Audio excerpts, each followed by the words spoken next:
कहता हूँ आप सब लोग बढ़िया हो गए। दोस्तों आज हम बात करेंगे इंडियन डिपॉजिटरी रिसिप्ट के बारे में। ये होता क्या है, तो चलिए जानते हैं इसके बारे में कि आखिर इंडियन डिपॉजिटरी रिसिप्ट होती क्या है।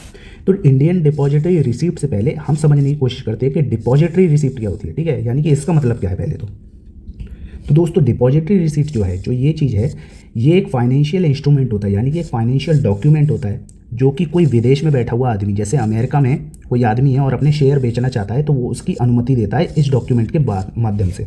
ठीक है, तो यानी कि कोई अमेरिका का आदमी अगर शेयर बेच रहा है तो वो ये पहले डॉक्यूमेंट खरीदेगा और ये डॉक्यूमेंट जो है शेयर बाज़ार में, मतलब शेयर बाज़ार में नहीं, सॉरी तो ये डॉक्यूमेंट लोगों को खरीदना पड़ेगा। ठीक है, तो इनडायरेक्टली जो लोग हैं वो किस में इन्वेस्ट कर रहे हैं, अमेरिकन कंपनी में कर रहे हैं। तो चलिए इसे एक एग्जांपल के तौर पे हम समझते हैं। ठीक है, आई होप आपको समझ में आ गया होगा कि डिपॉजिटरी रिसिप्ट क्या है। डिपॉजिटरी रिसिप्ट जो है वो एक फाइनेंशियल इंस्ट्रूमेंट है, यानी कि एक फाइनेंशियल डॉक्यूमेंट है जो कि फॉरेन कंपनी के शेयर को रिप्रेजेंट करता है।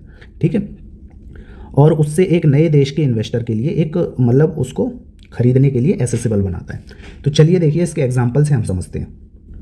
अब दोस्तों एक तरीके से हम मान लेते हैं जैसे कि कोई विदेश में बैठी हुई कंपनी है, मान लीजिए एप्पल है। ठीक है, विदेशी कंपनी की बात कर रहा हूँ दोस्तों, विदेशी कंपनी है, वो इंडिया में चाहती है कि लोग उसके शेयर खरीदें। ठीक है, यानी इसके जो शेयर होंगे वो चाहती है कि ये शेयर मेरे इंडियन लोग खरीदें। तो उसको क्या प्रोसीजर फॉलो करना पड़ेगा, तो उसको जो प्रोसीजर फॉलो करना पड़ेगा उसके लिए चाहिए होगा ये IDR, यानी कि इंडियन डिपॉजिटरी रिसीट।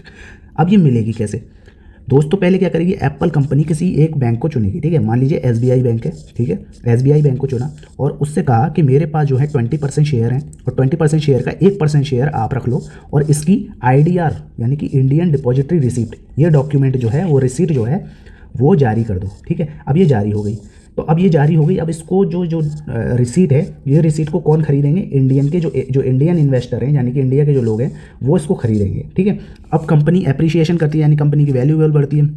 ठीक है, यानी कि कंपनी के शेयर बढ़ते हैं तो इस डॉक्यूमेंट के भी शेयर बढ़ेंगे। तो indirectly Apple company stock market में अपने शेयर ना बेचकर इस IDR के माध्यम से जो है वो स्टॉक खरीदने की एक सुविधा प्रदान करता है। ठीक है, तो इंडियन डिपॉजिटरी रिसीट जो है वो एक फाइनेंशियल डॉक्यूमेंट है जो कि एक विदेशी कंपनी अपने शेयर बेचने की अनुमति देती है किसी भी इंडियन पीपल को। ठीक है, तो आई होप आपको ये आसानी से समझ में आ गया होगा कि IDR आखिर है क्या।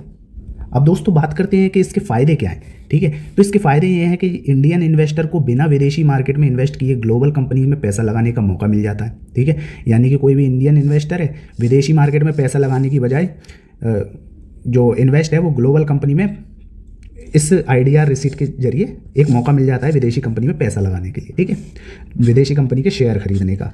तो एक तो ये फ़ायदा है। दूसरा है कि एक कंपनी को ये फ़ायदा होता है कि वो जो है ग्लोबल तरीके से ये IDR रिसीट होती है। ठीक है, एक GDR होती है जिसके बारे में मैं बता चुका हूँ, अगर नहीं है तो ये आपका जो है वीडियो आपकी यहाँ पे शो कर रही है, इसको आप देख लीजिएगा। ये GDR मैंने इसमें पूरी तरीके से बता दिया। तो इस तरीके से इंडियन डिपॉजिटरी रिसीट है। इसी तरीके से चाइना की होगी तो CDR होगी। ठीक है, तो जो भी कंपनी अपने अंदर जो है किसी भारी कंपनी के शेयर को बेचना चाहती है तो वो ये डिपॉजिटरी रिसीट जो है वो जारी करते हैं। ठीक है, अब इसके नुकसान क्या हैं दोस्तों, चलिए इसके नुकसान देख लेते हैं। तो नुकसान ये है कि इसके एक्सचेंज रेट का रिस्क होता है। एक्सचेंज रेट का जो रिस्क होता है तो उसका मतलब ये है कि मान लीजिए आपने जो ये ख़रीदा है इंस्ट्रूमेंट, ठीक है, तो उसकी मान लीजिए कि उसका रुपए जो अमेरिकन रुपए है ये डॉलर में ख़रीदा हुआ, ठीक है ना, तो डॉलर के हिसाब से पैसे दिए होंगे। अब डॉलर का रुपया भैया 80 रुपये हो गया। ठीक है, 80 रुपये चल रहा है और अगर 85 हो गया तो हमें फ़ायदा हो जाएगा क्योंकि हमें 5 रुपये बढ़ती के हिसाब से मिलेंगे।